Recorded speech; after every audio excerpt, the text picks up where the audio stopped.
Point 3, multiplying radical expressions.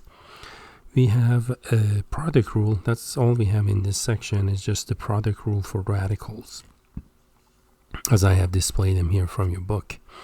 The product rule goes like this.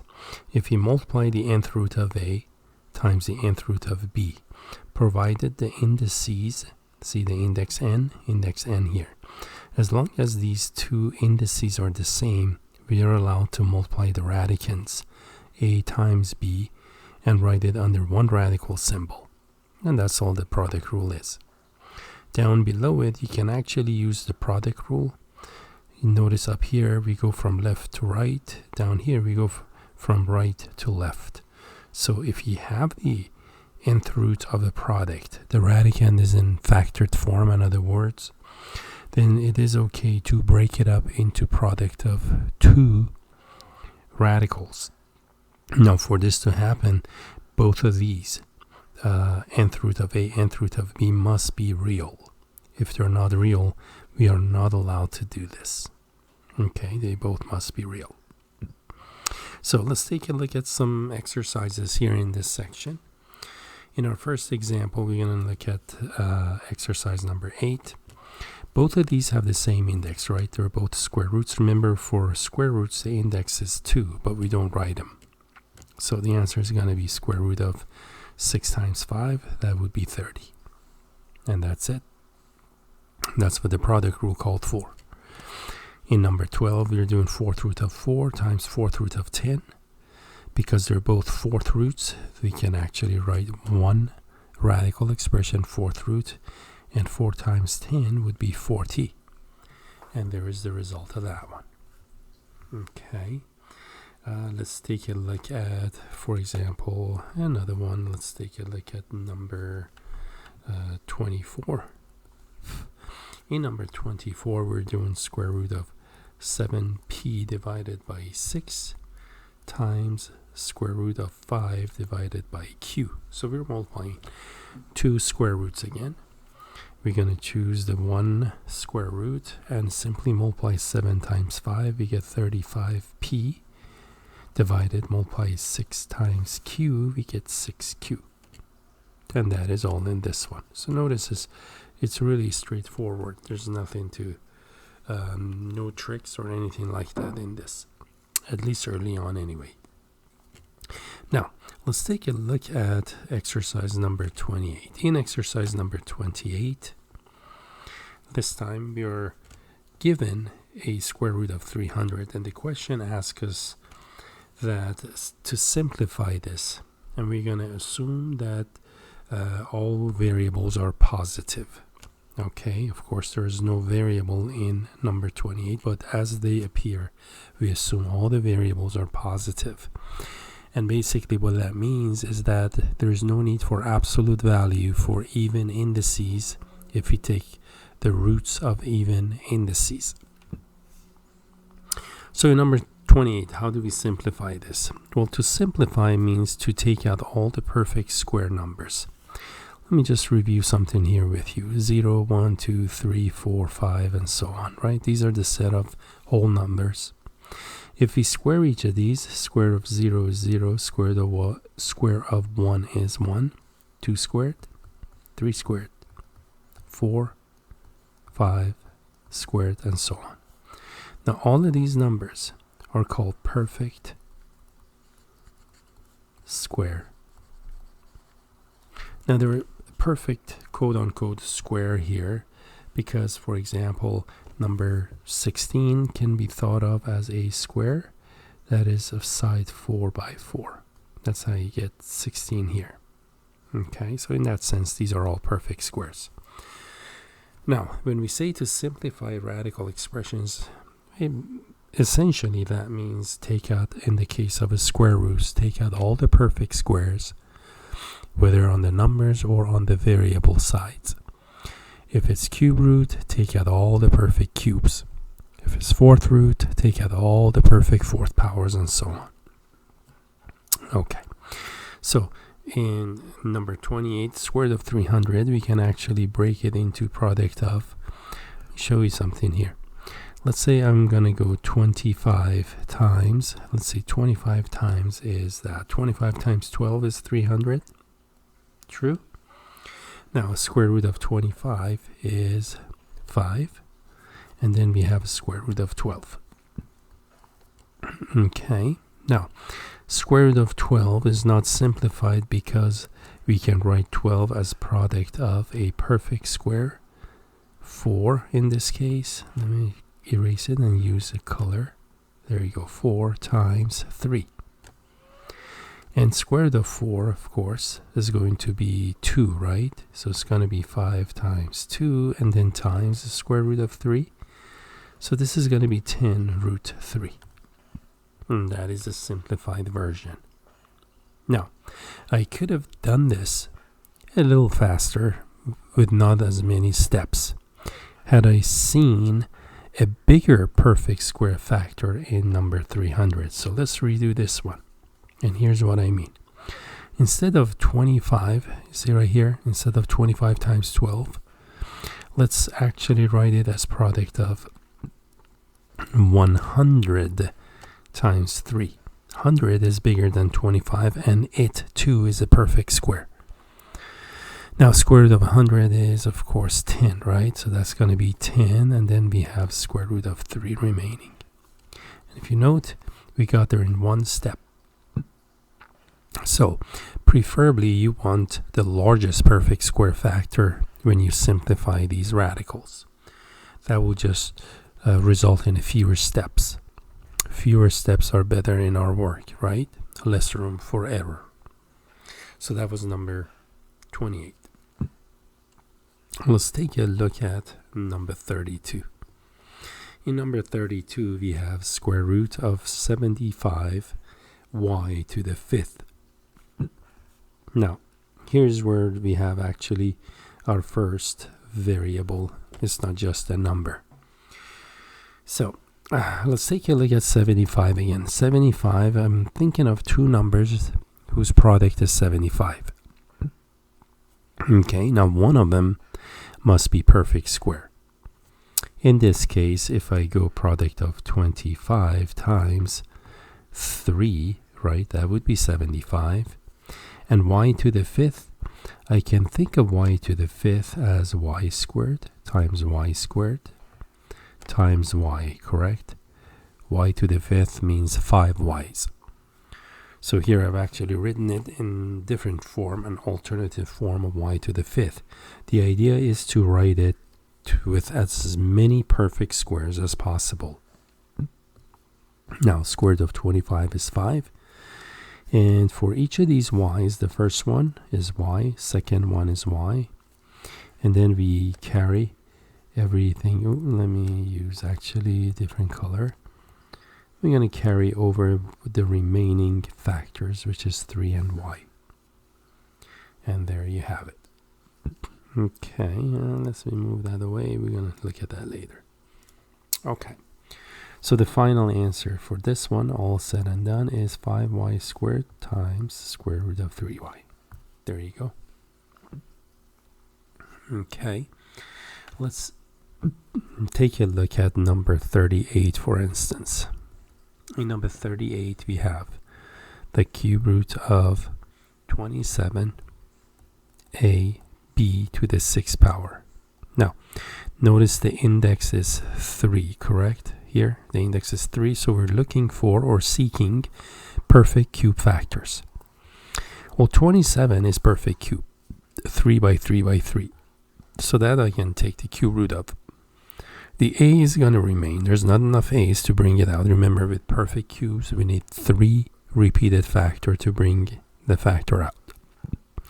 Now, for b to the 6th, let's see, b to the 6th. So this is cube root. I'm going to keep the 8. Now, b to the 6th as perfect cubes, I can write it as b cubed and b cubed. Correct? And there we have that. And this is going to be 3 times the cube root of, oops, sorry. Actually, let me take out the perfect cubes first. I'm looking at these. These are perfect cubes now, right? And I want to take the cube root of each of those individually. So cube root of the first b cubed is going to be b.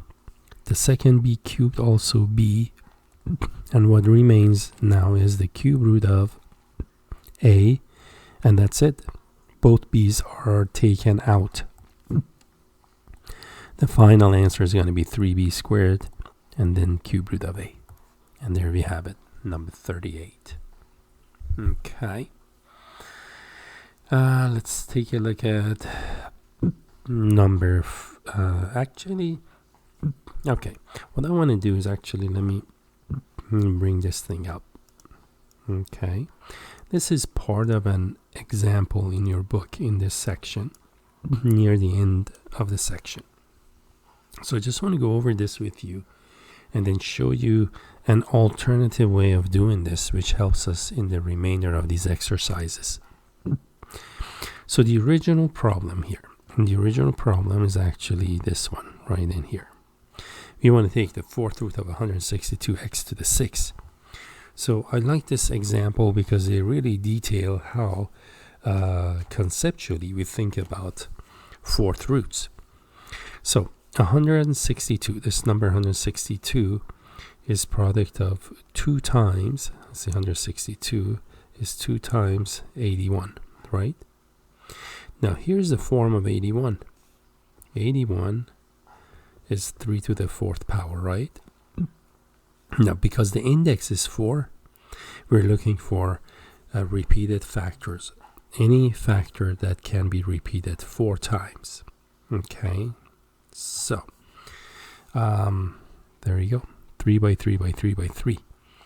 Now, because the index is 4, for every repeated factor that repeats 4 times, we can bring one of those on the outside. So there you go. That's what happens here. We call that taking the fourth root of 3 by 3 by 3 by 3. The answer is just 3. Now, notice here we have x to the 6. So if you count these, there are 6 x's. That's by definition of exponents. Now, this time, because again the index is 4, we're looking at groups of size 4. For every group of size 4 of the factor group must be repeated like it is now. You can bring only one x out to the outside. There you go. Okay, so once these are gone, what remains are 2, correct? It's the 2 here, x, and they're right down here. And then they just tidy up the expression. You multiply 3 by x, you get 3x, and then x is x squared here. Okay, now this is really a good example, and that's truly conceptually how it's done. That's what it means for what we just did. Now, let's redo this a different way. Now that we know conceptually what the expression means, let's actually look at a shortcut on how to do this. And the shortcut, I'm just going to look at the fourth root of x to the 6. Okay, and we can also do the fourth root of 162. In fact, let me do that also here. So the fourth root of 162, well, the perfect fourth power, 81 is perfect fourth power, 81 times 2. Fourth root of 81 is going to be 3, because 3 by 3 by 3 by 3 is 81. And then, of course, times the fourth root of 2. Okay, and that's exactly what this part is. Let me highlight their answer. That's the 3, and that's the 2. So we dealt with the number. Now let's deal with the variable, the fourth root of x to the 6. And here's how we want to do it differently. I'm going to divide 6 by 4. And what I'm doing is, in fact, when I divide 6 by 4, I'm actually looking at this. How many groups of size 4 can I have? Well, long division 6 by 4, quotient is 1. You subtract, you get 2. And this is the remainder, right? Remainder. And this is the quotient in the long division. Now, here's how it works. And let me rewrite 4th root of x to the 6 down here. Now, the quotient here, the quotient tells you how many groups of size 4 you can have. Okay, 1. So what we're going to do is we're going to have 1x on the outside. This number 1 here, the quotient tells you how many of the variables you have outside. Remember, that's how many groups of size 4 there are. For each group, you bring 1 out.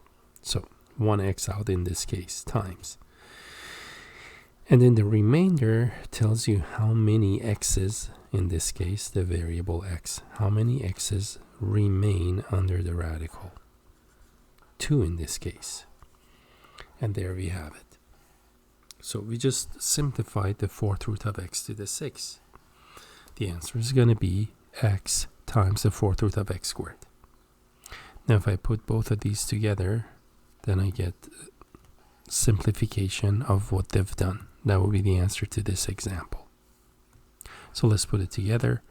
Therefore, the 4th root of 162 x to the 6 will be 3 times x, that's 3x. And we're going to put the 4th roots together. 2, that's this 2, and then x squared, which is this one. Okay, and that's how that happens. And let's see. So there you go. I just want to show you an alternative way of doing it. So if I make up an example here, okay, let's say in this example, I want to do the 5th root of a to the 10th, b 11, c 13 power. We want to simplify that. So remember, you divide the exponent on the variable by the index. 10 divided by 5, 2. I'm doing long division now. Subtract, you get 0. That's how many remains under the radical. This is how many is outside the radical. In this case, that's how many a's are on the outside.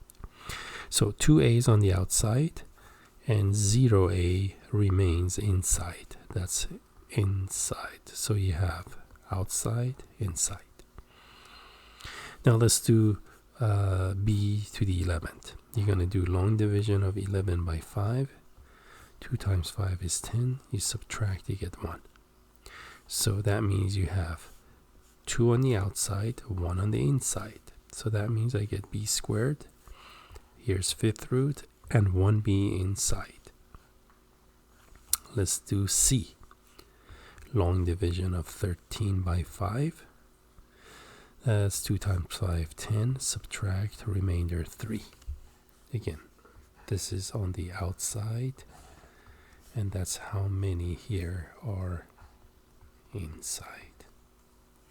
So that means I have 2 c's outside and 3 c's inside. There. You see that? That is the final answer to that example I just made up. Now, let's proceed with something like, for example, number 54. In number 54, I have the 5th root of a6, b8, c9. And again, we're going to do our long division trick, right? Go 6 divided by 5. 8 divided by 5, 9 divided by 5. Well, 6 divided by 5, quotient is 1, remainder 1. So outside, remember this is out, this one is in. Outside, inside. 1a on the outside and 1 on the inside. There. Variable b, 8 divided by 5, 1. Subtract, we get 3. Again, 1 out, 3 in. So 1b out, 3b inside. Let's do c, 9 divided by 5, 1. Subtract, we get 4.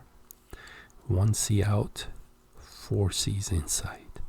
And there, you see how that goes? It really works out nicely. So this way you don't have to string up this whole bunch of factors, and it just makes it look too long. Let's try number 60. In number 60, we want to do the product rule. 10 times 35 square root. And this question is asking us to multiply and simplify, and we always assume variables are positive, so we don't have to deal with absolute values. Now 10 times 35, that's square root of 350, right? But now we need to simplify this. Now 350, we can think of many products, right? Like, for example, 50 times what? 7, right? 50 times 7 is 350. Let me actually show you that. If I go 50 by 7, that is 350, but that's not a good choice of factors to use. Why? The reason, because neither 50 nor 7 are perfect squares. Means I can't take their square root without a calculator. We're looking for perfect squares, means those square roots will be whole numbers, not irrational decimals and so on. So that's not a good choice. And how else I can do this? Well, 350 is product of 25 times 14. 25 is a perfect square. Square root of 25 would be 5 on the outside, and 14 remains on the inside. Okay. Number 66. In number 66, I have cube root of 7x times cube root of 3x squared. So first we're going to apply the product rule. 7 times 3 is 21. Xx squared is x cubed.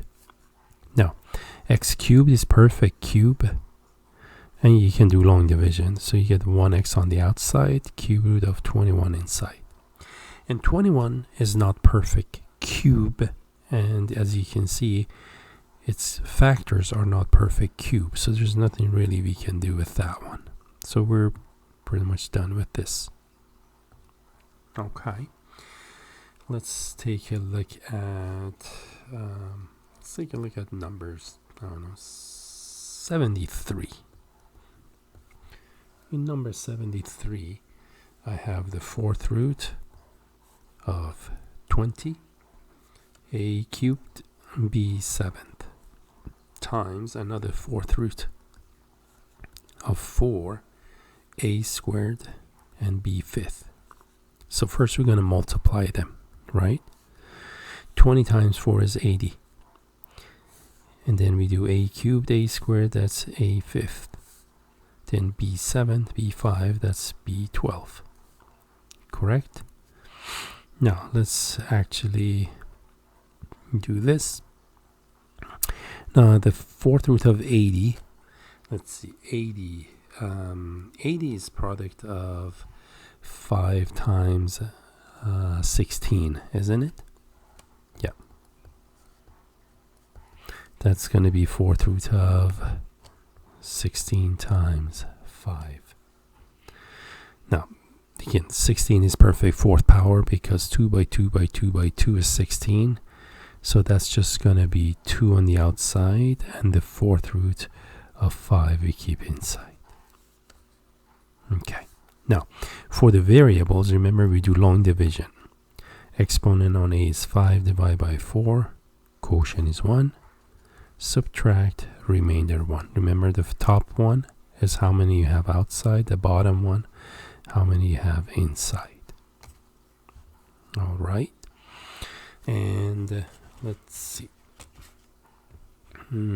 So this is going to be 2. I'm looking at this one now. 2. 1a on the outside. And here's the fourth root. The 5 here goes inside. And 1a inside there. So we have that one now. Now let's try b. We do long division of 12 by index 4, we get 3.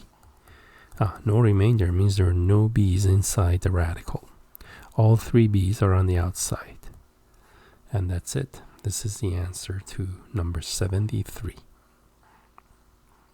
So if you keep it pretty much in order, step by step, you can see that everything works out nicely. And with that, we are done with this section. We are done with section 10.3 multiplication rule of radicals.